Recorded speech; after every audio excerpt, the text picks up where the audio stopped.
Hello guys! Welcome to Mr. and Mrs. J TV with Uno.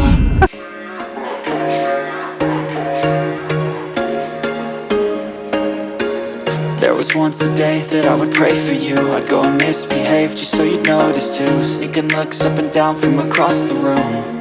And damn, what a hell of a view.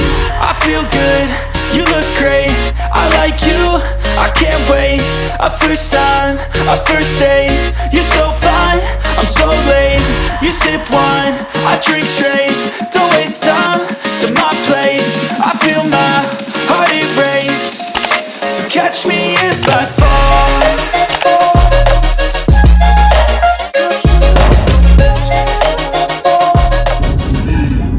Hi guys! Magandang araw.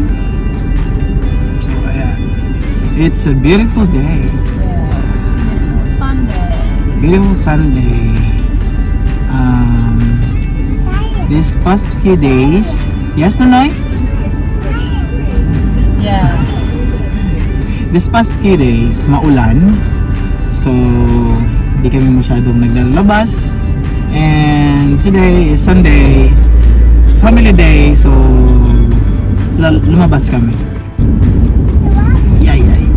So yun guys, we plan to go to the beach after kasi si Nonoy ay puro beach. Gusto niya pumunta ng Gusto yun ng beach. For today's video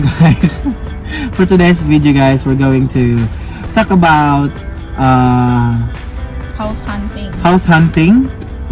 Ayun, so yung kagandahan ng sa employer ko, nag-provide sila ng 2 months free accommodation. So nasa hotel kami nakastay for 2 months. For 2 months? Yeah, for 8 weeks. Yeah, since the time na dumating kami dito Yeah. oh, it's rain. Kakasabi lang natin na it's a beautiful day pero umuulan, umaambon na. Ilang properties yung venue natin? It's about 20. yeah, yun. Sa isang araw minsan 4, 5. Apat yung viewing kasi dito sa here in Australia, especially in Gold Coast. Para may housing crisis. Yeah. And you need to appear sa Yeah. house viewing Para inspection. para makaproceed ka sa next stage ng application. Yeah. So how did we apply? So ang website na pinuntahan namin, lagi naming binabrowse is yung realestate.com.au ba yun? realestate.com.au. So doon usually pinopost yung mga rental properties. So every day mula umaga hanggang gabi nag-browse ako. Maganda yung website kasi very specific siya. Kailangan mo lang ilagay yung postcode. Like for us, yung specific na postcode. Tsaka yung malapit na suburb na gusto nyong hanapan ng property. So siguro mga 10 postcodes yung nilagay ko. Kasi syempre mahirap yung isa lang yung Hahanapan. yeah, yung sa specific suburb lang kasi mahirap yun, bihirang makahanap agad-agad. So the more applications, the better kasi mas marami kayong The more chances of winning. Yeah. So yun, it's easy lang yung yun, and then you need to upload yung passport mo, yung driver's license, identity documents kasi doon din tinitingnan noong agent kung ilang points, parang may point system sila eh. Nasa hanapan kanila ng landlord's recommendation letter, and if wala doon, it will be a bit difficult kasi they prefer yung applicants na kumbaga mas maraming documents para syempre legit kumbaga. Legit. And sa situation namin during that time is wala pa akong work. So, payslips pa pala, payslip. payslip. Yeah. So wala pa akong work, si nanay pa lang. Most of the agent is hinahanap yung kasi siyempre family kaming magre-rent. Hinahanap nila is parang both ng ng or magre-rent. employment contract is Yun. okay din. Yeah. So ayun. Sa tayo nila kami. Straight pa? Straight pa. So sabi naman siya. Okay. So ayun, yun yung naging siguro one of the hindrance na hindi kami natanggap agad-agad sa ibang properties kasi nga ako wala pang trabaho nun. So ayun, to make the story short, nakahanap kami ng isang property na kaka-open niya pa lang, kakalagay niya pa lang doon sa sa site. Yeah. Then hindi tayo nag-apply, di ba, doon? Hindi ko nga So, alam parang, paano niya tayo nakita or nakilala. Pero, tinawagan niya kami in the middle of nowhere. Magagabi na yun, like 5:30 p.m. Tumawag siya. And sabi Meron tayo niya, dito na. would you like to inspect the property? And sabi namin, which property? Sabi ko, which property? Kasi sa dami na din naman ng property na venue namin in-inspect. Yeah. So parang, alin na ba dito? Alin na ba? Parang mga ganun. So yun, and the next day, venue namin agad after ng work ko. And we immediately liked it kasi siya, spacious, tapos hindi siya malinis, may garahe, Yeah. 3-bedroom. But Kumbaga, hindi siya brand new or what. Siguro mga aged naman yung oo, yung pero it bahay na yun. doesn't look used Oo. or abused. Siya, maintained naman siya on that time. Oh gosh, umuulan. Umuulan. Umuulan. Kailan tayo andito na? Yeah. So yun, tas ang kagandahan, yung agent na yun is mabait siyang pakiusapan. Yeah. Yeah. So it's like we are the first person Yeah. na mag-view, mag-i-inspect. Then after ng inspection namin, merong susunod, Oo. no?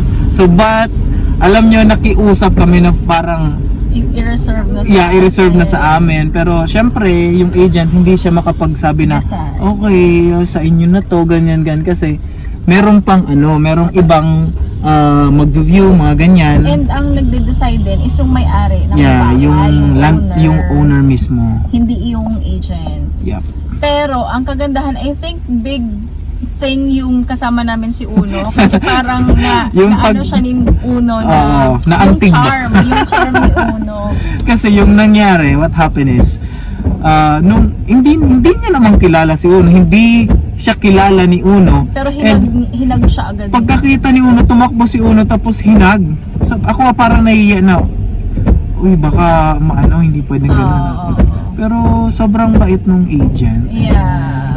Parang it's a mutual yun, yung connection namin na we both like each other, na parang komportable din kami dun sa Komportable, property. So yun, sabi niya, I will not promise anything, but I will try to talk to the owner. To the owner, yun. If pwede na kayo. And then the next day, she gave us the confirmation that the owner is happy for us to rent a place. Yeah. Which is a Siguro very good news for us. Mga 8:30 in the evening, Yeah. tumawag siya sa amin. Yeah. The ayun. owner is happy for us Ayan. to rent a place. And sobrang happy kami, parang answered. Siguro para sa iba, small thing lang siya. Pero for us na about 20 plus na yung venue na property, nakakapagod na maghanap ng iba. So, And to tell you guys, it's been how many? 4 months already na nag-stay kami dito. 4 months na ba? 5 months? hindi ko na grabe. 4 months. March, April, May, June. 3.5. 3.5. Almost 4 months na. Okay. Hindi ko ipapatalo yung 4 months.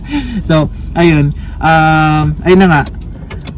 Sa ganun na katagal, until now, yung ibang in-applyan namin is parang nag-email pa sa amin na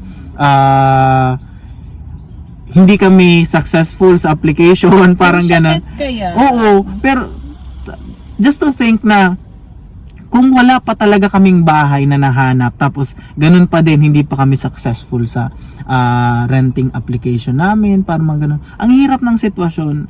And to think din na ayaw na naming mangyari yung what happened to us in Belfast. Yeah. Kasama namin si Uno. Well, good thing na lang siguro kasi we have a relative here, pero malayo kasi. It will be 1 hour. 1 hour drive. around an Oo, hour. para mga ganyan. Kaya nga yung parang hinahanap namin na bahay is siguro mga maximum 20 minutes drive lang far away sa workplace ni nanay kasi nga para yung accessibility ba. Yeah. We'll show you the video para mag-look around dun sa sa magalit na si help daw sabi ni Uno. Say hi muna Uno sa video. Say hi. Say hi. Shy. Nasa shy. Ayun. Para to share with you kung anong klase yung property na hanap namin. Kasi this time, meron ng mga gamit-gamit. Kahit papaano. Kahit papaano. So ipapakita namin yung bahay na empty pa. Yung empty pa. Yeah, so tips number 1 is prior to finding yung siguro before coming to Australia, maghanap-hanap na kayo kung saan alam nyo na yung workplace. Yung location, yung location nyo. Try to find na dun sa realestate.com.au ng property na possible na pwede nyong i-rent. And if possible, pwede nyo na applyan if they Accept. allow yung overseas ka Overseas pa, pa. tapos pwede na mag-apply. And if you want to be sure, if you have a friend or relative, pwede nyong ipa-inspect sa kanila yung property pwede naman. bago kayo magbayad. Yeah. Kasi mahalagang bagay yung to inspect the property kasi iba yung sa picture kaysa sa reality. Yes. So, tip number 1, try to search for the property na kahit wala pa kayo sa country.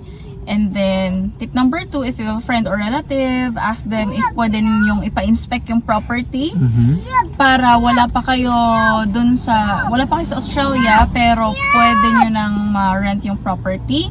Number 3 is gather as much as you can yung mga identity documents, rental history nyo, yung landlords nyo, kung pwede nyo hinga ng referral from them kasi malaking bagay yun. Your payslips, your employment contracts, and then what else?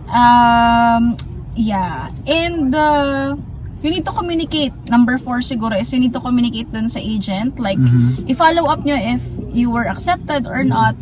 And number 5 is apply as much as you can. Kasi, yun nga, the more applications, ano ka sabi mo? The more chances of winning. And siguro, another tip na din na maibibigay ko is you ask the agent if how much is the payment, yung rent. And for example, it's $650. Kung kaya nyo, mag-add up kayo. Mga Like, $660, yan, $670. $20, ganyan. Yeah. To show them na you can afford the place. Ayun.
Ayun guys, hopefully nagkaroon kayo ng idea sa video namin na to.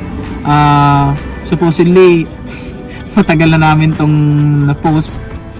Hopefully nagkaroon kayo ng idea sa kung paano maghanap ng Yeah. house dito sa Ipapost ko pala yung link sa description box nung sa realestate.com.au and Yeah. other Yeah. helpful links. Thank you for watching. Thank you for watching, guys. And gagala muna kami, ha. Okay. Yeah. Thank you for watching. This has been Mr. And Miss JT TV with Uno. Kulit. Bye.